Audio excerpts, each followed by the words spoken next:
ایک بات تو طے ہے کہ تندور سے روٹی لاتے وقت تھوڑا سا توڑ کے کھانے میں جو مزہ ہے وہ کسی پیزا اور زنگر میں نہیں۔ دوسروں کو پلیٹ میں رکھا سموسہ اور سیلفی میں اپنا چہرہ ہمیشہ ہی بڑا لگتا ہے۔ جیسے ہی میں شادی ہال میں داخل ہوا، ہال میں بیٹھے سبھی افراد کی وجہ پتہ، بول چال اور اخلاق انتہائی متاثر کن تھے۔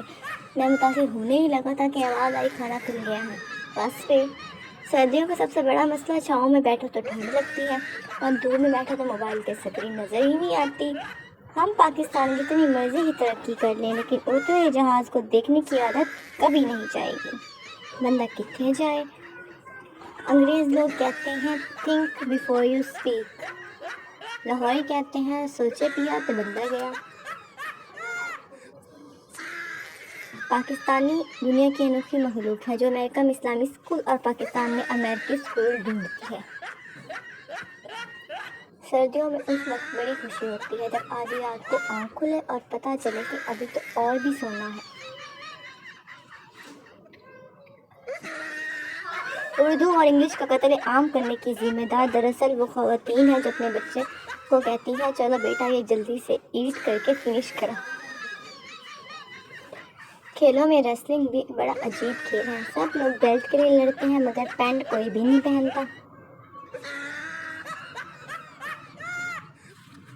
ہمارے ہاں دو طرح کے لوگ پائے جاتے ہیں، واک پر جانے والے، کل سے واک پر جانے والے۔ اتنے فخر سے آر ماسٹرنگ بھی چاند پر نہیں چلا ہوگا جتنے فخر اور احتیاط سے پاکستانی مرد کاٹن کا سوٹ پہن کر زمین پر چلتے ہیں۔ لے آئی پھر کہاں پر قسمت ہمیں کہاں سے، یہ تو وہی جگہ ہے گزرے تھے ہم جہاں سے۔ تشریح، شاعر نے دراصل کسی لاہوری سے راستہ پوچھنے کی غلطی کر لی تھی۔ شوہر، چاہے کتنا ہی اعلیٰ تعلیم یافتہ، ڈگری ہولڈر یا کسی اعلیٰ عہدے پر فائز کیوں نہ ہو، جب بیوی نے کہہ دیا آپ نہیں سمجھ سکتے تو آپ نہیں سمجھ سکتے، بس بات ختم۔ اگر آپ دوسروں سے الگ نظر آنا چاہتے ہیں تو ابھی سے سویٹر پہن لیں۔